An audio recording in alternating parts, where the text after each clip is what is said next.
Today on Rappler, Solicitor General Francis Hardeleza tells the Supreme Court, don't rewrite the Reproductive Health Law.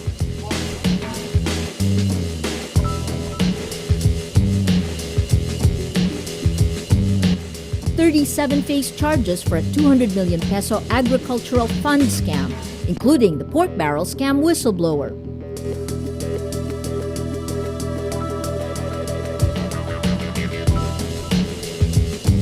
And the United States tells Americans to leave Yemen immediately because of terrorist threats.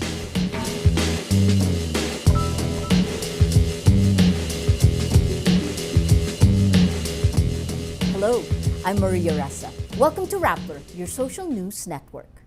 At the resumption of oral arguments on the Reproductive Health Law, Solicitor General Francis Hardeleza asks the Supreme Court to lift the status quo ante order. He is the first from the pro-RH bloc to argue that the law is constitutional. The petitioners opposed to the law spent the last two sessions arguing their case, saying it violated the constitutional right to life and promotes abortion. Hardeleza says the issue is not whether justices should rule on when life begins, but whether Congress can enact laws in the first place. Hardeleza says the test is not whether Congress is correct, but whether it made this judgment without abuse of discretion. He adds, courts must be cautious not to rewrite legislation. Well, I hope we have relayed the position of the government. The RH law is pro-poor, for the marginalized, the vulnerable sectors of society. And you know, the Congress is trying. Marami namang... He also cites studies by Filipino experts and the World Health Organization that say contraceptives are not abortifacients. But Associate Justice Roberto Abad, a known critic of the law, questions the WHO's impartiality because of its stand in favor of population control. In the last oral arguments, Abad asked a pro-RH lawyer, should Congress legislate a measure that will prevent a child through poison? Speaking after the oral arguments, Senator Pia Cayetano says Hardeleza was able to defend the position of the pro-RH bloc. Klaro po na may mga justices na may mga tanong, may mga duda dun sa intensyon ng RH law at masasabi mo rin pong siguro yung impormasyon na nakarating sa kanila kakaiba, hindi ho tugma dun sa intensyon namin na mga gumawa ng batas. So natutuwa po ako na si Solicitor General na paliwanag niya ng maayos na ang talagang punot dulo ng reproductive health law ay makarating po sa mga Pilipino, lalo ng kababaihan, ang karapatan nila pangkalusugan and specifically reproductive health. 37 face charges for the misuse of 200 million pesos in agricultural funds earmarked during the presidency of Gloria Arroyo for agribusiness development under the Comprehensive Agrarian Reform Program. On Monday, the Ombudsman announces a 5-man panel will start hearings into criminal and administrative complaints for the Fertilizer fund scam. One of the respondents is Ben-Hur Luy, the whistleblower in the current pork barrel fund scam allegedly headed by Janet Lim Napoles. Napoles was implicated in the Fertilizer fund scam during Arroyo's time, but senators did not call her for the hearings. Some of the non-governmental organizations tagged in the pork barrel scam are also involved in the agricultural fund case before the Ombudsman. Also named respondents in the complaint are 29 individuals and former officials of the Department of Agrarian Reform.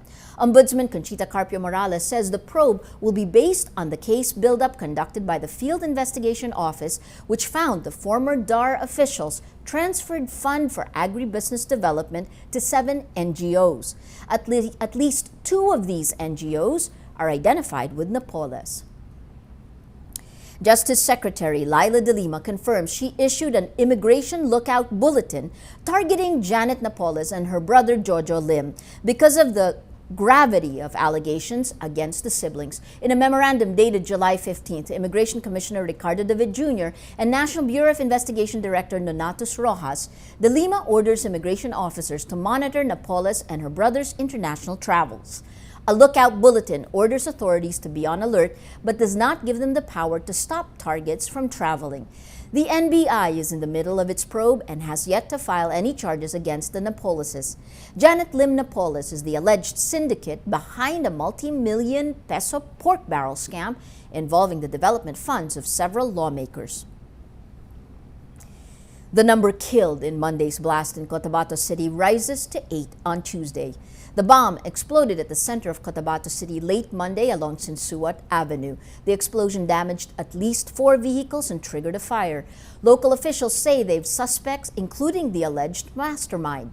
Cotabato City Mayor Japal Giani says, "We already have witnesses. They have given us the names as well as the identity of the mastermind." He adds, yesterday's incident was not the work of a small group, but big fish connected to terrorists. No group claims responsibility for the bombing. It was the second bombing to hit Mindanao in 10 days after the July 26 explosion in Cagayan de Oro City. More than 300 people are killed in bombing attacks in Mindanao over the last 12 years. The Hamilton-class cutter, the BRP Alcaras, arrives in Subic. It's the country's second warship after BRP Del Pilar. The 40-year-old warships came from the U.S. Coast Guard through the U.S. Excess Defense Articles program. The government spent 450 million pesos and 600 million pesos to refurbish Del Pilar and Alcaraz. Carmela Fonbuena filed this report. President Aquino leads the arrival ceremonies for the country's second warship, BRP Ramon Alcaraz, here in Subic, Zambales, with a challenge for the Philippine Navy. They may be lacking in equipment and what they have may be inferior, but determination, says the President, should push the troops to defend the country's sovereignty. Isipin na lamang ninyo ang katapangang ipinamalas ni Commodore Ramon Alcaraz noong ikalawang digmaang pandaigdig. Siyam na Zero fighters ng Hapon laban sa nag-iisang Q-boat na yari sa kahoy. Pero nakapagpabaksak pa si Commodore Alcaraz ng 3 sa siyam na ito. At matagumpay na naibalik ang kanyang Q-boat. Ibig sabihin, dehado man sa gamit, dehado sa sitwasyon, dehado sa kasanayan, pero hindi siya nagpatinag sa kalaban. Nagawang daigin ni Commodore Alcaraz ang tila napaka-imposibleng sitwasyon. It's a challenge the commanding officer of the new warship readily accepted. Batid po namin na hindi dito nagtatapos ang aming trabaho dahil alam po namin na ito ay simula lamang ng mas matindi naming pagsisilbi sa bayan. Nakahanda po ang aking mga pinunotauhan na harapin at gampanan ang mga susunod naming tungkulin. At a time when Manila is caught in a row with Beijing over the West Philippine Sea, it cannot be a coincidence that they're holding the arrival ceremonies here at a former U.S. military base not too far away from the disputed Panatag or Scarborough Shoal. It is not a coincidence either that the Navy and the Air Force are planning to move camps here in Subic. These are part of the areas where they will be deployed. Western Philippine Seas as part of that. So this is just actually what you say is where we would be able to initially base it. All these things are happening while the Defense Department is finalizing plans to give the U.S. more access to Philippine military bases. There's no illusion that the latest warships can match China's military might, but they provide minimum deterrence, according to military leaders, against what they call bullies in the West Philippine Sea. Carmela Fonbuena, Rappler, Subic. These two are both under 30 and are the grandsons of former congressmen. What do the two youngest members of Congress have to offer in their first terms of office? Angela Casaway reports.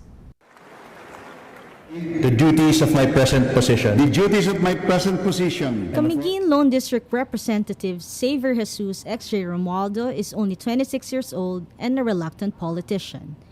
Finishing 4th in the 2012 bar exams, he had no plans of joining politics. With barely 20 days before the midterm elections, his grandfather, the late Camiguin Representative Pedro Romualdo, passed away. It happened on the very day XJ took his oath as a new lawyer, forcing him to take his grandfather's place. I don't know, it was kind of like his wish. I don't know. Because the first thing he said to me, because he was intubated already when he got here, he asked for a whiteboard and he wrote sub question. No, no, you can't do this to me. But then there was no one else. There's no one else, and it was his wish, so it was a way to honor him. XJ belongs to a well-entrenched political clan in Camiguin. Aside from his grandfather, there's his father, Camiguin Governor Dindin Jesus Romualdo, and his mother, Mambajao Mayor Maria Luisa Romualdo. I've always idolized my grandfather. I've been living with my grandfather since I was 3 months old. Like XJ, 28-year-old Gerald Anthony Samsam Gules of Cebu is in politics because of his grandfather, Representative Eduardo Gulias, his role model. And this rookie is loving every minute. It's addicting. That feeling of you helping people, it's really addicting. And secondly, all the mayors in the district chose me. They told my grandfather that I believe Samsam would be the best one to follow in your footsteps. In a house dominated by veteran politicians, what do these fresh faces have to offer? I'd say energy, youthful energy. I try to be present as much as possible. Try to absorb as much as I can and do good. Samsam says he's a team player. I like to think that Congress is a collegial body. You can't pass any bills. You can't do anything if you don't work hand in hand. And what I can offer Congress is that I'm a team player. I think it comes from my basketball background. I'm a team player and I'm willing to work with each and every 291 congressmen out there. How will they be different from their politician relatives? Both lawmakers say they would have voted against the RH law, the same as their grandfathers. They are also both against the abolition of the pork barrel. This early, XJ is already thinking of the compromises he will or will not make. Like one person told me, na, your parents, your grandparents already did the compromising for you. So you can really do what you want to do. I got to decide on policy matters in Congress without worrying what repercussions they may be. Samsam is bent on continuing the legacy of his grandfather. Of course, I want to make my own name for myself, but you can never discard the fact that that's 38 years of public service. That's legacy that I want to follow. But at the end of the day, I really want to be my own person. But I can't be my own person if I don't follow in the footsteps of my grandfather first. XJ and Samsam are only two of the 91 new lawmakers in a house dominated by re-electionists. As they take on their new roles, the eyes of their constituents and the rest of the country will be on them for the next 3 years. Angela Kasaway, Rappler, Manila. The Dutch activist who joined a rally to protest the President's State of the Nation address in July will be deported from the Philippines. On Tuesday, the Bureau of Immigration prevents Thomas Van Beersum from flying out of the Ninoy Aquino International Airport. Immigration spokesperson Tonette Mangrobang says Beersum is on the Bureau's blacklist for visa violations.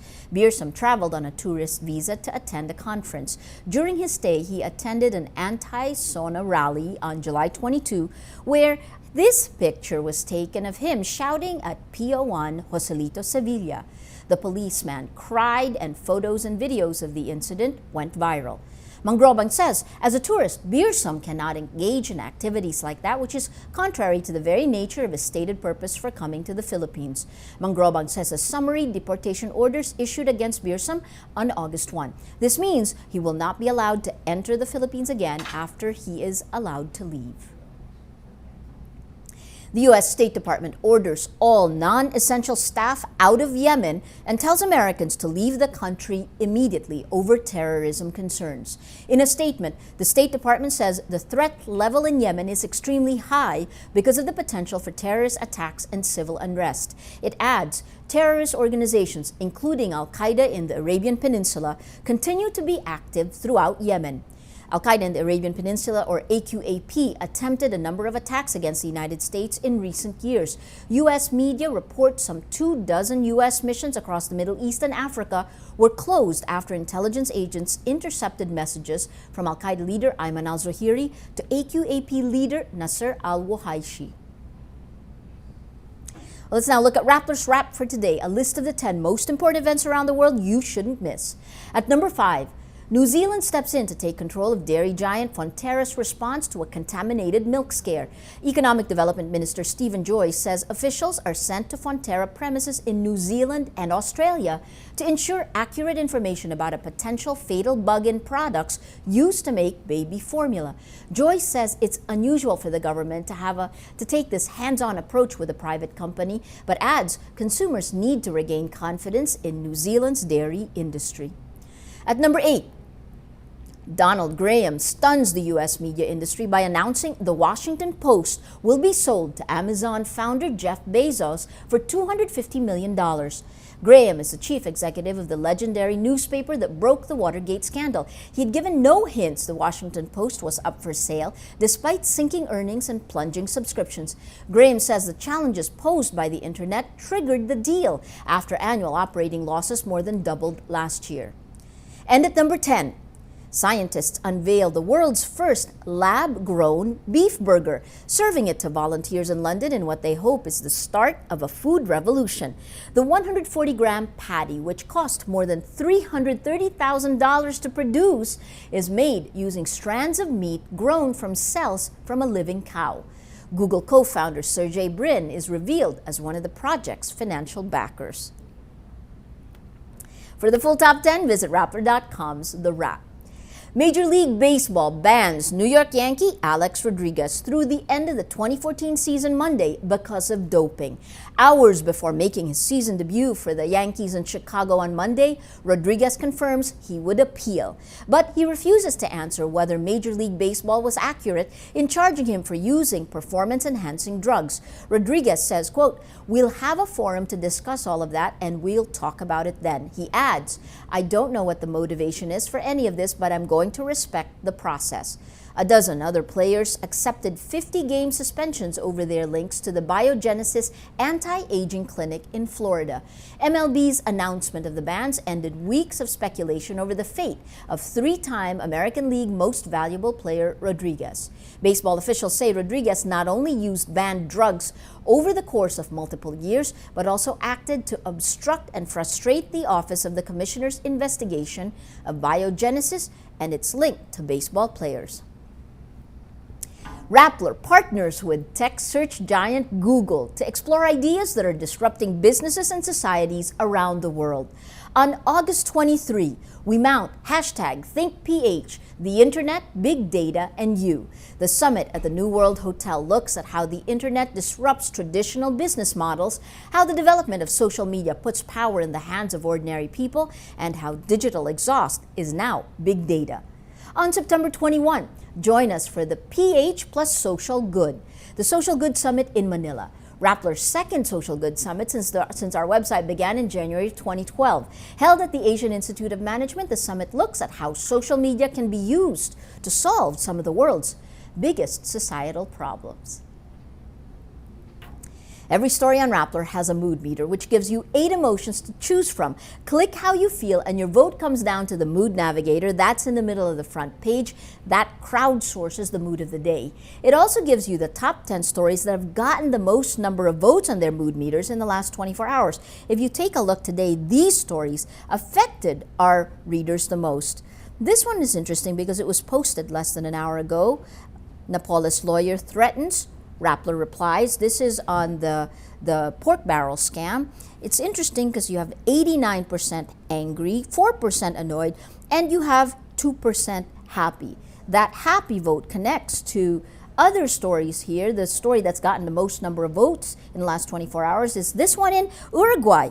First gay couple registers for Uruguay marriage. And this is interesting because there's been a tug of war between these two circles in the last 24 hours. You have 45% angry and 52% happy, but early this morning this was reversed. For now though, 52% happy makes this story green, contributing to the mood of the day. Today, most people are happy. Well, that's Rappler's Newscast for today, Tuesday, August 6, 2013. Visit Rappler.com and watch our newscast Monday to Friday. Tell us how you feel on our mood meter and help us crowdsource the mood of the day. I'm Maria Ressa. As we say at Rappler, tomorrow begins today.